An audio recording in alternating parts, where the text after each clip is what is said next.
Unawaambia nini huko watu mtandaoni? Wageukie. Wabarikiwe au sio? Naambia wabarikiwe sana kwa jina la Yesu. Kwa jina la Yesu, tembeni mjue nchi za miji ya wenzetu. Mikoa kama unafika huku na kukarimiwa. Kama hivyo hapa maji tunapiga tu tunamekarimiwa. Na hapo umetoka kula nyama. Na nimetoka kula nyama. Angalia nyama hapo. Watu tucheke nyama. Bwana Magati.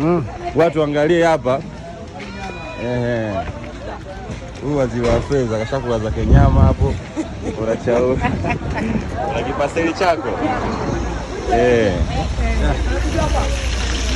Hapa nyama tu jamani.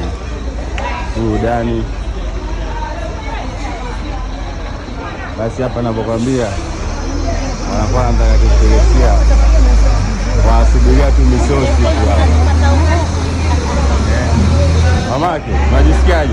Najisikia poa. Umekula vizuri na umeshiba? Yaani nimeenjoy. Safari unaionaje? Iko lelele. Iko lelele. Iko live. Nashukuru Mungu. Amina.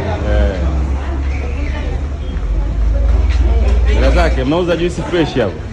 Kuna alionunua juisi yoyote hapo? Hakuna? Nao yani. Mzee Mdugi, mbona watu wa juisi wanasema hawajaunganishwa juisi, nyewe mnachukua tu na nini? Vitu vingine. Babu vipi? Poa, mambo vipi? Fresh. Safari umeionaje? Safari bwana, safari ilikuwa safi. Na tumeenjoy. Ndio. Yote hivi watu wako vizuri. Na kule nimempata yule bibi ambaye ana meno yule. Ndio namba yake ya simu. Ndio. Yule ambaye mjane. Nataka nifanyie maswali ili ikiwezekana uongeze amsaidie bibi kule, ndio mfariji wake. Kwa hiyo kwa sababu mimi nilipata kipaji cha kuwa miongoni mwa mfariji wa wajane. Kwa hiyo umeamua na kufanya kazi yako vizuri. Nifanye utume wangu wa kufariji wajane. Na bwana Kobelo, unaionaje safari? Mwalimu Kobelo. Tumesafiri vizuri. Tulichopata tumefanikiwa. Na tumekarimiwa vema sana. Na naamini katika Mungu atatunacho teknolojia yetu tupoelekea nyumbani siku ya leo. Basi bana. Hapo